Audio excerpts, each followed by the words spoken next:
धूल से भरा सुनसान जंगल के किनारे बसा एक गांव जिसका नाम कोलीतमारा है। चारों तरफ घना डरावना जंगल, अमावस की काली रात थी। पूरा गांव एक अजीब सी खामोशी की चादर में दबा पड़ा था। बस दूर जंगल से कहीं कुत्तों के भौंकने की और सूखी हवा के पत्तों की आवाजें सुनाई दे रही थी। इसी गांव के बीच में बसा था एक छोटा सा घर जिसमें चंदू और उसकी पत्नी विमला रहती थी। उस रात जब चंदू रात में जंगल लकड़ी लाने जा रहा होता है। सुनिए जी, आज अमावस की रात है और आप इस वक्त जंगल जा रहे हैं। आज आप मत जाइए, मुझे बहुत डर लग रहा है। ऊपर से इतनी गहरी रात भी है। अरे विमला, तुम घबरा क्यों रही हो? अगर मैं लकड़ी नहीं लाया तो घर का खर्चा कैसे चलेगा? तुम चिंता मत करो, मैं जल्दी ही लौट आऊंगा। पत्नी ने इतना समझाकर भी चंदू रुका नहीं। वो अपनी कुल्हाड़ी हाथ में लेकर इतने रात को जंगल लकड़ी काटने निकल जाता है। दूसरी तरफ उसी गांव के बीचों बीच पुराने बरगद के नीचे बनी गोपी की चाय की दुकान से धीरे धीरे बुझती अंगारों की रोशनी में चमक रही थी। उसी चाय की दुकान पर बैठे थे गांव के 4-5 लोग। उनमें सुरेश, जगदीश, गोपी और गांव के सबसे बूढ़े प्रेम चाचा भी बैठे थे। अरे ये कुत्ते इतना क्यों चिल्ला रहे हैं आज? लगता है कुछ बुरा होने वाला है। मुझे तो लग रहा है कोई भूत या प्रेत बाहर घूम रहा है। आज अमावस है ना? हाँ, आज अमावस की रात है। इस रात जंगल जाना तो मौत को दावत देने जैसा है। आज रूप बदलने वाला साया छलावा रास्तों में भटकता है। भाइयों, मैंने सुना है कि वो साया किसी भी इंसान का रूप ले लेता है। उनकी बातें चल ही रही थीं कि चंदू एक हाथ में कुल्हाड़ी और दूसरे हाथ में लालटेन लेकर उनकी ओर आता दिखा। लालटेन की कांपती लौ में धीरे धीरे चंदू आगे बढ़ रहा था। अरे चंदू, इतनी रात को कहां जा रहा है? यह अमावस की रात है।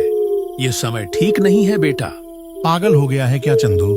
कौन आदमी आधी रात को लकड़ी काटने जाता है? गोपी भैया, अगर मैं लकड़ी काटकर नहीं लाया तो घर का चूल्हा कैसे जलेगा? हर रोज विमला मुझे मना करती है, पर मैं क्या करूं? मजबूरी है। अगर मैं घर पर बैठ गया तो घर कैसे चलेगा? मत जा चंदू, आज अमावस की रात है। जंगल में आज कोई इंसान नहीं बल्कि वो खतरनाक साया घूमता रहता है। सुरेश भैया, आप ठीक कह रहे हैं, लेकिन मैं ऐसे घर पर नहीं बैठ सकता। मुझे जाना ही होगा। चंदू, लेकिन एक बात ध्यान रखना, छलावा या फिर ऐसी कोई चीज से तुम्हारा सामना हुआ तो ध्यान रखना उसे आग या रोशनी से डर लगता है। इतने में एक जोरदार ठंडी हवा का झोंका आया। लालटेन की लौ तेज लहराई और जैसे किसी ने पास में ही हंसकर फुसफुसाया हो। सबके रोंगटे खड़े हो गए, लेकिन चंदू डरा नहीं। वह अपनी कुल्हाड़ी लेकर आगे बढ़ गया। चंदू चलते ही जा रहा था। गांव की आखिरी सीमा पार होते ही सुनसान जंगल का रास्ता शुरू हो गया। रात का अंधेरा और भी भयानक हो गया था। पेड़ों की टहनियां हवा में हिल रही थीं, जिससे अजीब आवाजें आ रही थीं। चंदू को एहसास होता है कि उसके अलावा भी कोई है। चंदू रुक जाता है और कहता है, कौन है? कोई है तो सामने आ जाओ। जवाब में सिर्फ सन्नाटा। तभी उसे अचानक एक काली परछाई दिखी जो एक पेड़ से उतरकर खेत की तरफ चली गई। कौन है रे जगदीश? तुम हो क्या? अगर कोई गांव का आदमी मेरे को डरा रहा है तो मैं डरने वाला नहीं हूं। सीधे तरीके से मेरे सामने आ जाओ, नहीं तो मेरे हाथ जो कुल्हाड़ी है उससे मैं तुम्हारा सिर धड़ से अलग कर दूंगा। तभी वह काली परछाई वापस आने लगती है। वह धीरे धीरे चंदू की तरफ बढ़ रही थी और वह कोई और नहीं बल्कि चंदू की पत्नी विमला थी। चंदू का दिल धक से रह गया। अरे विमला, तुम इस भयानक जंगल में इतनी रात को क्या कर रही हो? मैंने तुमको बताया था कि मैं घर जल्दी लौट आऊंगा, फिर तुम यहां क्या कर रही हो? विमला मुस्कुराई, लेकिन उसकी आंखें बिल्कुल ठंडी थीं। लेकिन वो आवाज विमला की नहीं थी, वो तो उस जंगल के छलावे की थी।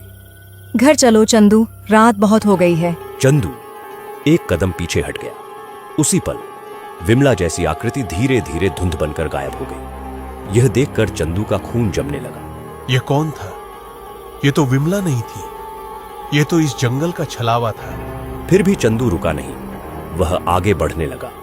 थोड़ी देर बाद वह जंगल के बीचों बीच आ चुका था। अचानक उसे अपने पीछे किसी के चलने की आहट आई। वह पीछे मुड़ा, लेकिन वहां कोई नहीं था।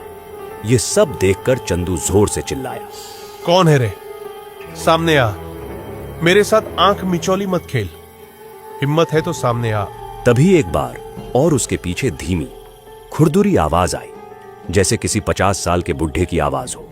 फिर से चंदू पीछे मुड़ा तो अपने पीछे उसको उसी गांव के प्रेम चाचा दिखाई दिए, जो चाय की दुकान पर बैठे हुए थे। प्रेम चाचा, आप इस वक्त इस जंगल में? आपने तो मुझे जंगल जाने से रोका था। आप यहाँ क्या कर रहे हो? मैं तेरा ही इंतजार कर रहा था चंदू। आज तुझे मेरे हाथों से कोई नहीं बचा सकता। आज तेरा शरीर मेरा होगा। यह सब देखकर चंदू पीछे हट गया। मुझे पता है कि तुम मेरे गांव के प्रेम चाचा नहीं हो। मैंने तुमको पहचान लिया है। तुम एक जंगल के छलावा हो। अचानक प्रेम चाचा का चेहरा बिगड़ने लगा।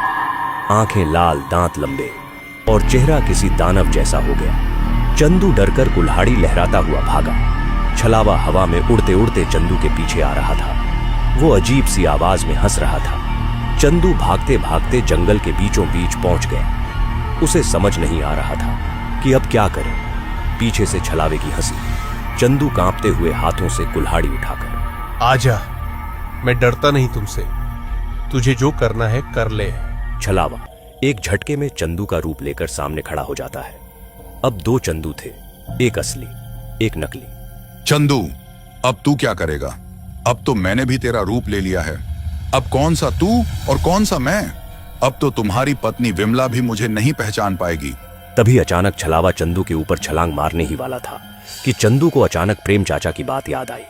हाँ, प्रेम चाचा ने मुझे आते हुए बताया था कि छलावा रोशनी को बर्दाश्त नहीं कर पाता। उसके बाद चंदू ने अपने हाथ में जो लालटेन थी उसको उठाया और जोर से छलावे की तरफ फेंक दी। जैसे ही लालटेन छलावे के पास गिरी, लालटेन में तेज पीली रोशनी होने लगी और छलावा दर्द से चिल्लाते हुए पीछे हट गया। वह धुएं में बदलता हुआ चिल्लाया, अगली अमावस में लौटूंगा चंदू। उसके बाद तुम्हें यह लालटेन तो क्या, तुम्हारे गांव का कोई इंसान भी बचाने नहीं पाएगा। यह बोलकर छलावा अंधेरे में गायब हो गया। रात के 2 बजे थे। अब चंदू के पास लालटेन भी नहीं थी। चंदू ने अपनी कुल्हाड़ी उठाई और घर के रास्ते बिना लकड़ी लेकर वापस जाने लगा।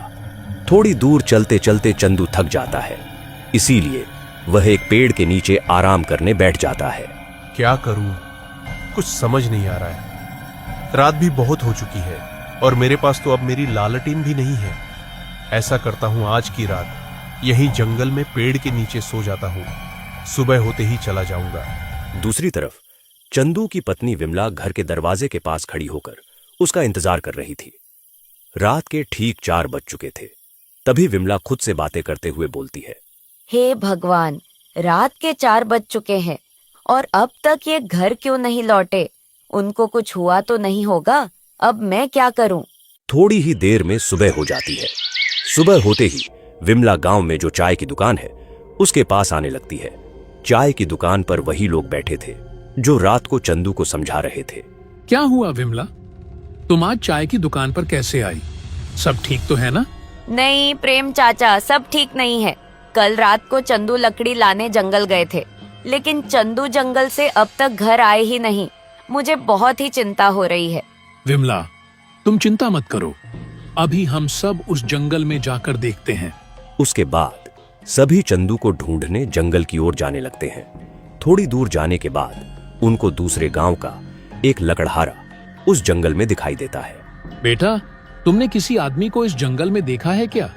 वो भी तुम्हारे तरह इस जंगल में रात को लकड़ी लाने आया था। हाँ चाचा, मैंने एक आदमी को एक पेड़ के नीचे देखा था, लेकिन वो सोया हुआ था, इसलिए मैंने उसे जगाया नहीं। वो पास में ही जो पेड़ है उसके नीचे सोया हुआ है। सभी लोग चंदू को ढूंढते हुए आगे जंगल के रास्ते निकल पड़ते हैं। कुछ ही दूर जाने के बाद उनको चंदू एक पेड़ के नीचे सोया हुआ दिखाई देता है। अरे ओ चंदू, नींद पूरी नहीं हुई क्या? अब उठ जा, देखो हम तुम्हें ढूंढने जंगल आए हुए हैं। तभी अचानक चंदू की आंख खुल जाती है। चंदू खड़ा हो जाता है और कहता है, तुम लोग यहाँ? क्या हुआ? सब ठीक तो है? और विमला, तुम भी इन लोगों के साथ इस जंगल में क्या कर रही हो? आप आज घर नहीं आए तो क्या मुझे चिंता नहीं होगी क्या? मैं रात भर आपकी चिंता में सो नहीं पाई और आप कह रहे हो कि क्या हुआ? विमला, अब मैं तुमको क्या बताऊं कि मेरे साथ रात में क्या हुआ। क्या हुआ चंदू? तुम्हारे साथ रात को इस जंगल में? प्रेम चाचा, अब आप लोगों को मैं क्या बताऊं।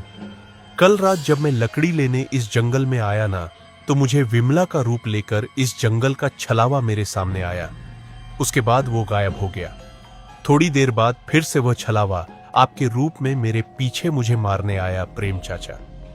लेकिन आपकी वजह से मैं कल रात को बच गया। आपने मुझे चाय की दुकान पर बताया था कि छलावा लालटेन की रोशनी से भागता है। मैंने मेरे हाथ में जो लालटेन थी वो छलावे के ऊपर फेंकी। उसके बाद छलावा गायब हो गया, लेकिन उसने मुझे बोला था कि वह फिर अगली अमावस की रात हमारे गांव आएगा। प्रेम चाचा, छलावा गया नहीं है, सिर्फ कुछ दिनों के लिए गायब हो गया है। इसीलिए हम सब गांव वालों को सावधान रहना होगा। बेटा चंदू, तू आज बच गया, पर वो किसी और का रूप लेकर फिर आएगा। अब चलो यहाँ से जल्दी। तभी सभी लोग वहां से अपने घर जाने लगते हैं। आज भी ऐसे गांव हैं जहां किसी को छलावा जैसे चीजें रहती हैं। अगर आप ऐसी और कहानियां देखना चाहते हैं तो चैनल को लाइक और सब्सक्राइब करें।